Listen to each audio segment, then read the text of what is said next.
Aloha mai kako, welcome to a new episode of What School You Went, where we start every conversation with that question. I'm Ron Mizutani, and today we're talking about 11/11. Yes, that's the date of Veterans Day. That's the day we honor military veterans who have served in the U.S. Armed Forces. 11/11 is also a very special combination that symbolizes many different things, new beginnings, new chapters, and so much more. I want to welcome my dear friend Alice Inoue to the program. Alice is an award-winning author, a life expert who loves to inspire mindful and purpose in others. She is a founder of Happiness U. That's an organization devoted to personal transformation that helps companies and individuals reach new heights of awareness. Aloha to you, Alice. Welcome to the program. Thank you so much, Ron. I'm so happy to be here. Oh, I'm stoked to have you here. We go way back, but not that far back, right? Not that far back. Yeah. Before we get started, I got to ask you, what school you went? I went to school in Taichung, Taiwan. So a little tiny island off the coast of China. So that was your high school name? Yes. What was it called? It was called Morrison Academy, and it was basically a little American school for any kind of basically missionary kids, military kids, just a place for us to get an education. So you learned in English or you learned in... So over there, it was an English school, but I grew up in Taiwan with a bunch of Chinese relatives. So I was mostly just this Chinese kid that went to American school. But I spoke Chinese most of my growing up years. No kidding. And then have to learn English then along yeah, the way. Wow. Yeah. Yes. Fascinating. And here you are. Here I am. Yeah. You and I joke about speaking pidgin because... I can't do it. Some people can and some people... I'm not saying cannot, because we can all do it, but I'm sure you get it's awkward. Teased about. It's awkward. Yes, it is. Well, I appreciate you playing along. What school you went is one of those questions that really people ask all the time, Yes. and I'm sure even in your business it comes up. Always. Because you look like a local girl, and you might have gone to Kaiser or Punahou, but Yes. you went to Morrison Academy. Morrison Academy in Taiwan. Yeah. Wow, I did not know that about you, Alice. I did not know that. Back in 1969, Three Dog Night, they sang about the number one, right? Yes. One is the loneliest number that you'll ever do. They're too young. Yeah, they don't Other understand. people don't know. But That's okay. one is that's not true. One is not the loneliest number. The number one, besides 1111 or 1111, has a lot of different meanings. Yeah. Just let's start with the number one and its significance, and then I want to get to 1111. Yeah, so if we talk about numbers, there's 9 numbers, right, before it kind of flips into that next sort of set of 10. And so in numerology, we'll start with that. Number 1 marks the beginning of any journey. So when we talk about 1111, because some people see it on the clock, they see it on their watch, they see it in the calendar, Yes. 1111. What does that mean? Okay. Is it I hear it's an angel number, or it could be something that's you make a wish. Yeah, I'll give you all of the different things. It's interesting. I became very interested in numerical alignments and started to study it. And in fact, I wrote about it in a chapter of one of my books about the 1111 phenomenon. And what I found is that, so first of all, the number 1 marks initiation. So if you go through the numbers, it goes all the way up to 9, then it goes to 10. And when it goes to 11, that's considered a master number. So 1 is the initiation, 11 is considered a master number. And so when you see things like 1111, whether it's you get 1111 and change or the clock, every time you see it, you see the number, you see 1111. What that usually symbolizes is what I call alignment. And if have you heard the word synchronicity before? Like synchronicity is like being in the right place at the right time, right? So it's like, just like how when you called me to come on and talk, it was synchronicity because I never answered my phone and I just happened to answer, so it's an alignment. So what I tell people when they come to me, and I get a lot of people asking me, why is it I keep seeing the number 1? Why do I keep seeing 1111? I call it a sign of waking up. Now, don't let this freak you out. Like waking up into a new understanding that there is a connection in the universe. So what I mean by that is next time you notice an alignment. Usually it starts with 1111 or triple digits, or it could be license plate where you notice 111, or you might notice triple digits. Whatever that number of alignment that you see a lot, it simply is a moment to say everything is lining up. So use it as a positive, meaning use it to let you know that you're on the right track. You're in the right place, doing the right thing. So I call it a number of alignment.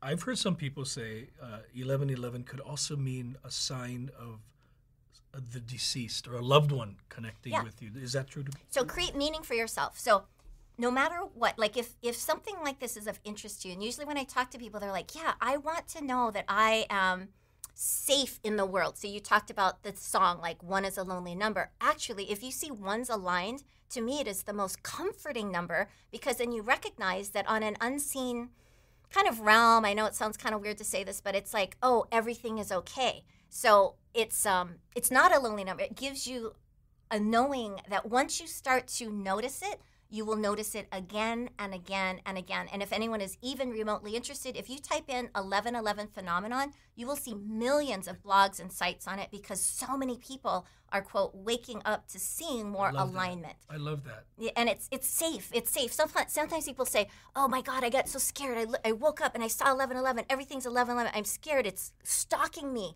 Why are these numbers stalking me? And it's not a stalking. It's simply to let you know all is well. And that's a good thing. It's a great thing. So angel number, like you said, whatever you feel is your connection, it's there. Okay, so here a little secret. At 1111, if I catch it on my phone, I'll take a shot of it, screenshot it, and I send it to my wife, and that means I love you. That's our way of saying I love you, and she'll do it at the same time too. Yes. So what happens if I wait for 1111 and then take a screenshot? Are you forcing it? Yeah. No. You're starting to create. So think about where our focus goes, our attention goes. Like where our attention goes, that's what we tend to manifest. You've probably heard about this. Like if I focus on what's good, I will notice more good. If I focus on the negative, I'll attract more negative. So that's just sort of how we operate in this world. So if you say, oh my gosh, I am interested in seeing more 1111s, and you wait 1109, 1110, 1111, that just shows that that's what you want. So you're sending a message out to the universe saying, I want more alignment. I want my life to line up. I want things to be synchronistic. So you actually start to create that momentum and that flow that I think we all want in life, is not to be frustrated, but be in the flow. So if you're going through the flow of your life and you're frustrated and you see an 1111 for whatever reason, or whatever number of alignment that has meaning to you, let that be a message like everything is okay. Because when you start thinking that way, things eventually start to move in that direction. Thus happiness you. Yes. Yeah, and that is a message that you share, not just 1111, but just happiness can drive your life and make things more positive. Yeah, and sometimes people need tangible things. And so, if I tell you if you came to me and you're like, Alice, I'm going through all this challenge, and I tell you, you know what, everything's going to be okay. You'll feel good for a second. The minute you leave me, you're going to be like, oh my God, now I'm freaked out again. But what if you were challenged by something and your conversation with the universe is, when I see 1111 or alignments of any sort, that is my signal that all is going to be well. It's a signal that allows you to have more ease, and we have more ease, we have more flow, our path opens up. So I usually tell my people that are interested in this to look for it first and then allow it to come in. And every time you see it, affirm that, hey, everything's going to be okay. And I love having that tangible proof, because I'll tell you what happens. And when we're done, I know that this is a podcast, so you can't see the pictures, but I'll show you on my phone. I have a couple hundred pictures of these alignments, because once I started getting into this, I would be driving and a car would pull in front of me with 111, and then 222, 888, 777. It's crazy if you put your mind to what you want, but you can't be attached to it. So once you're attached to it, it won't show up. So you have to consciously look for it in the beginning, wait for the numbers, and then just let it happen. And I guarantee you will start to see it everywhere. I do. I really do see 1111 all the time. In fact, I think I shared with you on November 11th in 2011, and you had an actual event that day. Yes. And it was well attended? Yeah. So what happened was, I was doing these sort of events all along, but I'd never done a big event in a big ballroom. I'd always done it in a small room. And I thought, you know what? It's 2011, November 11th. Why don't I have an event? And we're going to talk about synchronicities and alignments and how do you create your life to be more aligned.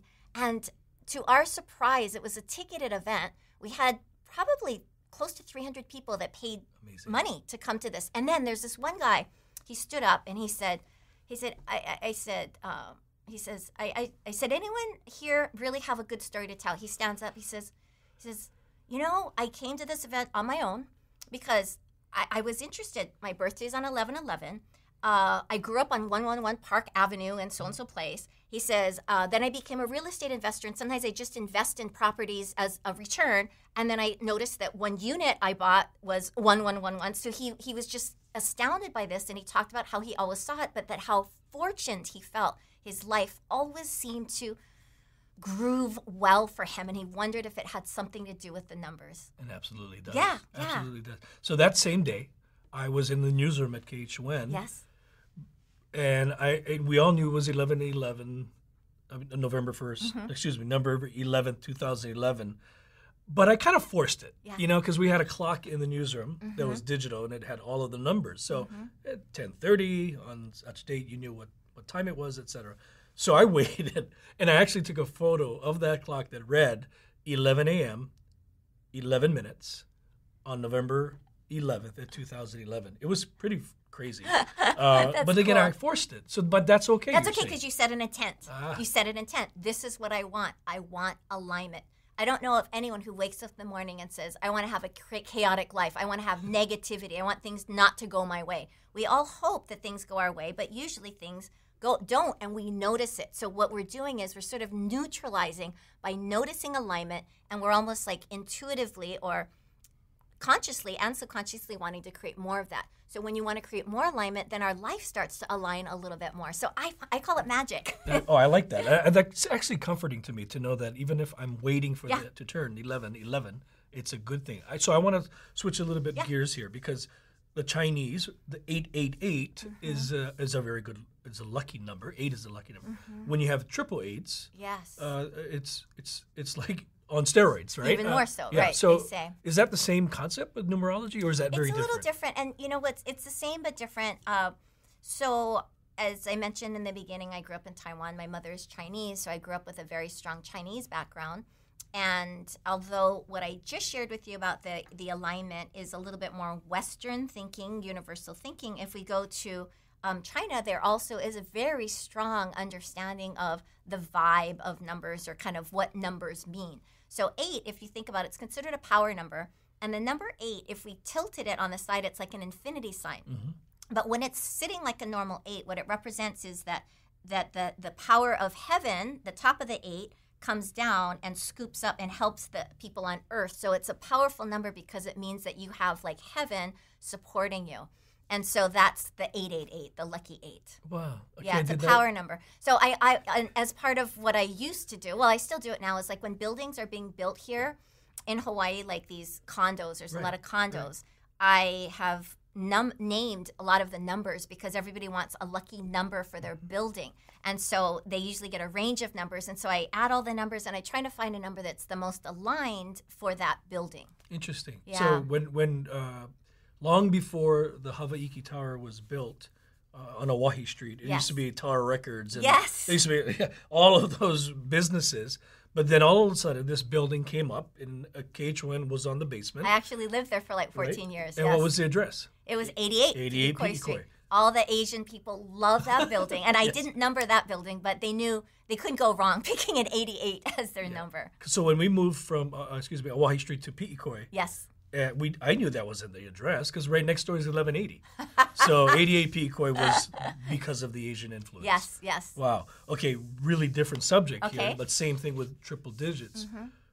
A lot of folks say the number is 666. It represents evil. Is that true? Why not apply to 1111 or 8888? Okay, so think about this. Meaning comes from what we decide it means, right? True. So we assign meaning to things, right? And so the number 666, I know that you've probably heard like in religion and you've seen in movies, they're like, it's the mark of the beast, it's the devil, it's bad.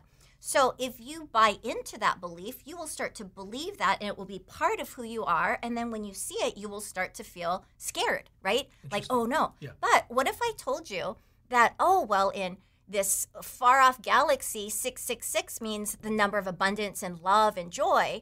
What's the difference? So I want you to, I guess first what I always tell people is like, there's no good number or bad number. There really isn't. It's every single thing you see, you assign the meaning to it. So you're in control of what that means to you. It's not like a number comes in and then, oh my God, it gives you bad luck, or a number gives you good luck. So what's the difference between an alignment or a 666? I would still see a 666 as alignment. I would see it as, wow, things came together for me. And someone else might say, oh no, that's the mark of the devil. You're going to have bad luck. And I'll be like, no, I create my own luck. That's going to support me create my luck. So it's a belief system. It starts with you. Yeah, and then number 4 in China is bad because they say 4. The number 4 is represents death. Chinese, Japanese. Have you heard that? No, I didn't. Okay, so Chinese people will avoid 4. I would never number a building 4 or 44 because that's the mark of death. Because in Chinese, like sh or say, it means to die, and that's the number 4. So it's a similar sounding. So they avoid the number 4. You won't even find 4th floor oftentimes in Asia because it's considered bad luck. But it's a belief. It's not the intrinsic. Right. It's like you buy into it, basically. So you can actually buy into whatever you want if you choose to be the authority of it. Interesting. Yeah. Well, I blame Linda Blair and Exorcist. She clouded my mind with the 666. Exactly. Yeah, but I'll be honest, when I see a license plate that comes up in front of me, it's like a black cat walking by me. But then black cats are cute. Yeah, I mean, why the black cat gets a bad rap? Right. Now you say, oh, Alice said it's good. Yay, what good is going to come to me? I just saw an alignment. And you're done. We start to change from good and bad to simply what is that you manifested in front of you. Do you wake up happy every day? I mean, is this... Ask my other half. That's his number one question. Right? Number one question is she always like this? She always is happy? Well, I laugh every morning. As long as I've known you are who you are. I am. I learned to, and it's a practice. Like, that's why I love that you brought me to talk about this, because we can choose how we want to let our environment inspire us or break us down. Oh, I love that. We're gonna wrap that up with that. And like Popeye said, I am who I am. You know what? I want to invite you back because it's kind of a similar subject, and talk about feng shui one day. Sure, I'd love that. Yes. That'd be awesome. And again, there's a reason why I called you that day. You never answer your phone. I never answer my phone. I haven't answered my phone in years. And literally, I saw a promo of you that afternoon. I'm like, we got to call Alice. And then, boom, here we are. And I can't believe we connected again after all this time. Back when we were young and beautiful and handsome and all of that. That was maybe like 10 years ago. No, that wasn't me. That was another dude. But no, thank you very much for being here. Really appreciate you stopping by. Thank you. And we'll connect and talk feng shui when we come back. All right, mahalo nui for joining us, folks. Join us next week for another episode of, what's it called? What School You Went. Until next time, ahui ho. What School You Went is a PBS Hawaii production. Music by Taimane Gardner. If you enjoyed this episode, let us know on Facebook, Instagram, and Twitter, and tell your friends. You can find us on pbshawaii.org and everywhere you get your podcasts.